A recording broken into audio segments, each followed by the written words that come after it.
নমস্কার বন্ধুরা, স্নেহা এসেল জীবনকথা চ্যানেলে আপনাদের অনেক স্বাগত। আশা করি আপনারা খুবই ভালো আছেন। আজকে আমি আপনাদের এই গরমকালের একদম সব থেকে মজাদার একটা ড্রিঙ্কস বেল দিয়ে শরবত করে দেখাবো। এভাবে আপনারা বানিয়ে দেখতে পারেন। এটা অনেক হেলদিও হয় শরীরের ক্ষেত্রে, আর বেল তো খাওয়া অনেকটাই ভালো। তাই আপনারা যে কোনো উপোসের দিনে বা এই গরমের সময় অবশ্যই একবার হলেও বানিয়ে দেখবেন। এই জন্য দেখুন, দুটো জাম্বু সাইজের বেল নিয়ে নিয়েছি। তারপরে বেলগুলিকে একটা শক্ত কোনো জিনিসের সাহায্যে ফাটিয়ে নিচ্ছি। আপনারা যে কোনোভাবেই হোক বেলটা ফাটিয়ে নিতে পারেন। আর এই বেলগুলি তো আমাদের গাছের, এই বেলগুলি এমনিতেই অনেকটা মিষ্টি, এমনি খেতেই অনেক বেশি ভালো লাগে। কিন্তু তাও এই গরমে আমরা শরবত বানিয়ে খাবো, তাই জন্য আজকে আপনাদের সাথে রেসিপিটিও করে দেখাচ্ছি। দেখুন, বেলটা পুরো ফাটিয়ে নিয়েছি। এরপর ধীরে ধীরে একটা চামচের সাহায্যে বেলের মধ্যে থেকে আমরা শাঁসটাকে বের করে নিচ্ছি। প্রথমে এটা একটু সময় লাগে, কিন্তু খেতে অনেক সুস্বাদু হয়, শরীরের জন্য ভালো। তাই অবশ্যই একবার হলেও বানাবেন। কিন্তু না হলে বেলের শরবত বানানো কিন্তু অনেকটাই ধৈর্যের ব্যাপার, তাই না? দেখুন, বেলগুলিকে ধীরে ধীরে সমস্তটা শাঁসটা বের করে নিয়েছি।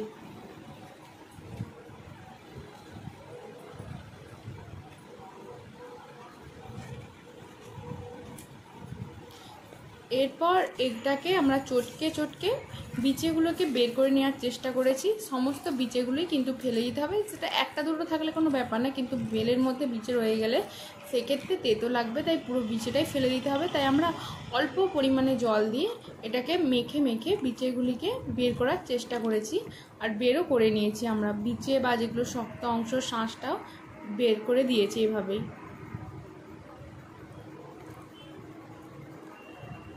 দেখুন, একদমই অল্প পরিমাণে, কিন্তু ধীরে ধীরে ওই একটা গ্লাসের অর্ধেকের থেকে একটু বেশি পরিমাণে জল দিয়েছি আমরা দুটো বেলের শরবত বানানোর জন্য। দেখুন, এরপর ধীরে ধীরে এরকমভাবে আমরা সমস্ত বিচেগুলিকে বের করে দিয়েছি।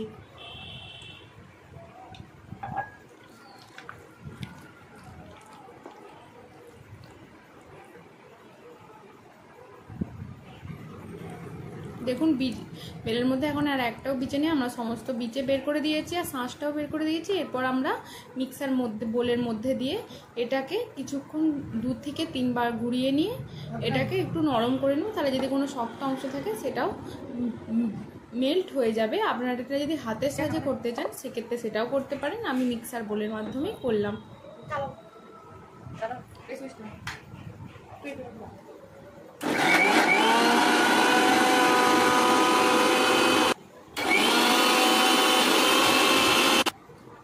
দেখুন, ওটাকে এরপর আমরা একটা ছাঁকনির সাহায্যে ছেঁকে নিয়েছি। পেস্টটা করে নেওয়ার পর দেখছেন তো, ধীরে ধীরে পুরো বেলের পাল্পটা বেরোতে আরম্ভ করে দিয়েছে। আমরা এইভাবে ঠিক পুরোটাকে ছেঁকে নিয়েছি।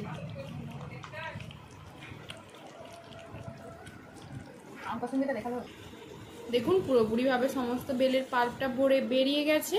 এরপর বেলের পাল্পটা আমরা প্রথমে মিক্সার বোলের মধ্যে দিয়ে দিয়েছি।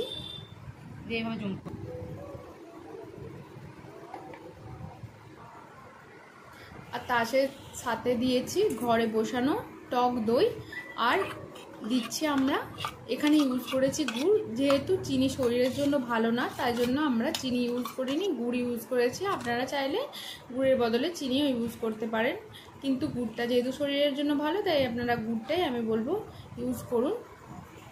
দেখুন, টক দইয়ের উপর আমরা এরপরে দিয়ে দিচ্ছি 3 চামচ পরিমাণ, যতটা মানে আমাদের মিষ্টি লাগবে, তার সাথে বিট লবণ দিয়ে দিয়েছি। এরপর আবার মিক্সার বোলের মধ্যে আমরা এটাকে ঘুরিয়ে নিয়েছি জল যোগ করে।